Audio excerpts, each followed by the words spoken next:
Okay, started these about a year or so ago, and I to improve them because but these are creation week, and this is days 1 through 4, and so not everything on here is there the first day or the second day. It's in stages. Okay, I'm going to be reading from Genesis, starting with the first one, and you'll see where I'm going with this. You'll see my hands moving around, but I am dubbing this in.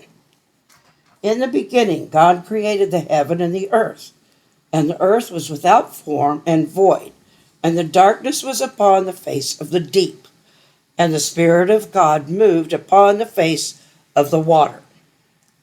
And God said, "Let there be light," and there was light. And God saw the light, that it was good. And God divided the light from the darkness, and God called the light day, and the darkness he called night. And the evening and the morning were the first day. Okay. Now, as you can see, this is, like I said, days 1 through 4.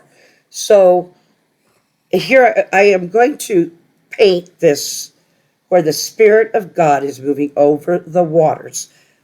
That I had that little white thing in there, and it didn't really look as distinct as I needed it to look. So I am going to be, well, I am, as you can see, painting that in with yellow. I figured that kind of reflects the sun. That's the light, although the sun was not yet created. That needs to be stated. Okay, now if you followed that, you're going to see why it's kind of in stages here. Just follow along and watch how I painted that out there. Okay.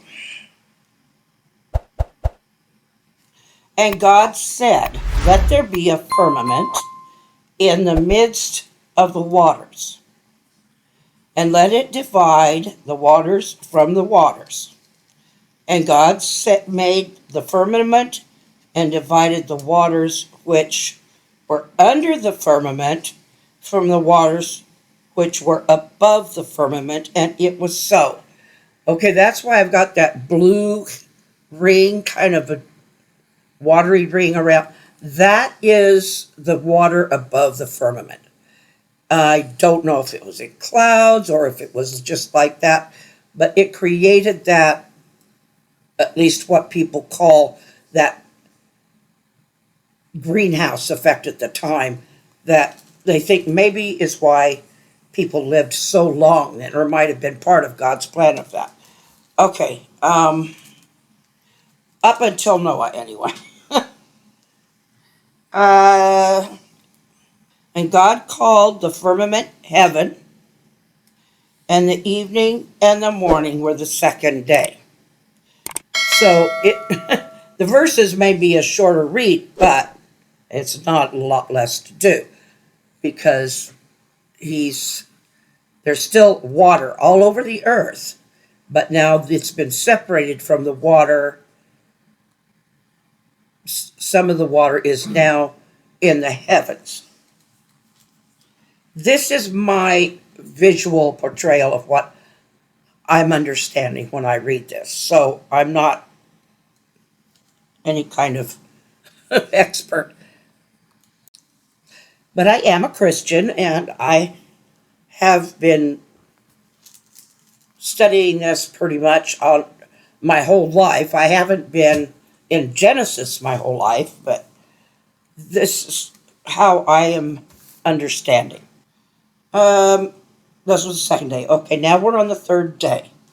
And God said, "Let the waters under the heaven be gathered together unto one place, and let the dry land appear." And it was so. And God called the dry land earth, and the gathering together of the waters called he seas. And God saw that it was good.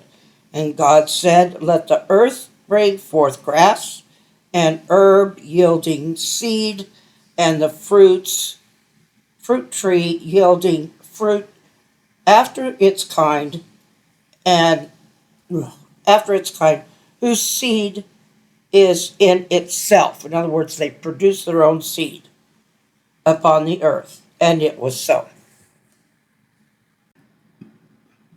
Okay, I think you can pretty much see where all right, brought the waters out into the heaven and stuff. But there still is no actual solar bodies at this point. But he has, so this, I can't say, the part there, down there below where you see, excuse me, all the vegetation and stuff, that is what God called out the third day when he separated the water from the dry land.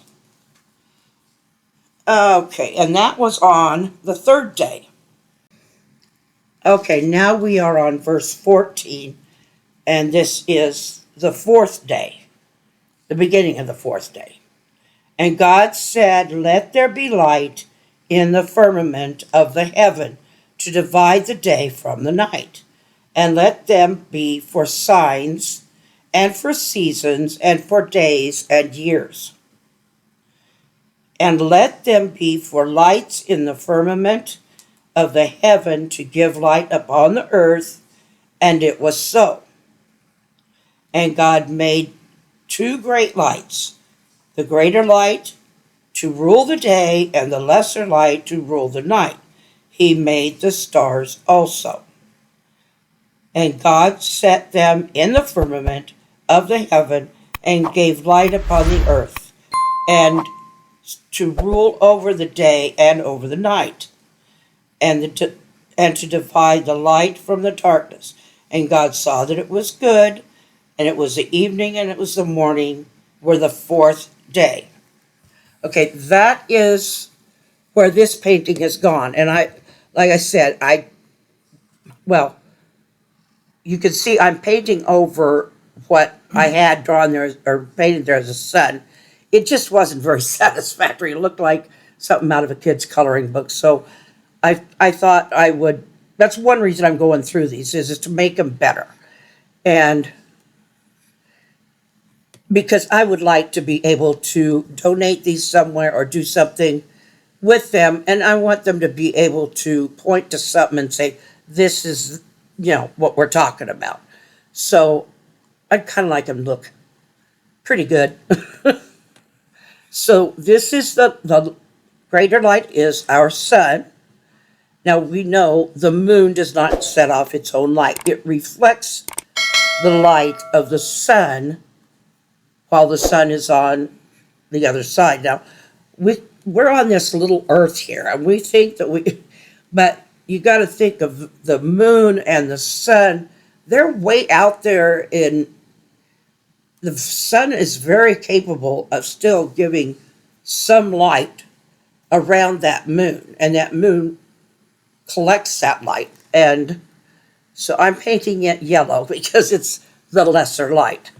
But yeah, it is, and of course, it has its stages. This I'm doing as a full moon. So how if you want to, and then also he put the stars.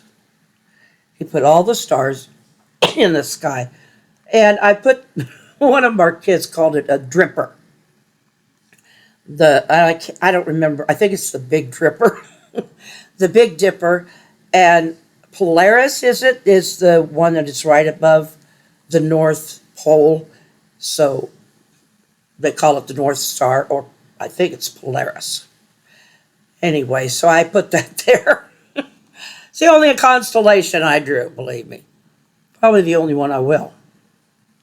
But the thing is, this is just a way to visualize for me, and hopefully for others, what that first chapter of Genesis is saying. Doesn't mean that I've got it all perfectly right. I'm sure I don't. But I'm not in God's mind. So I read what he's given us, and I have tried to paint it as a kind of a map of that beginning, or a visual. So that's where I am with that.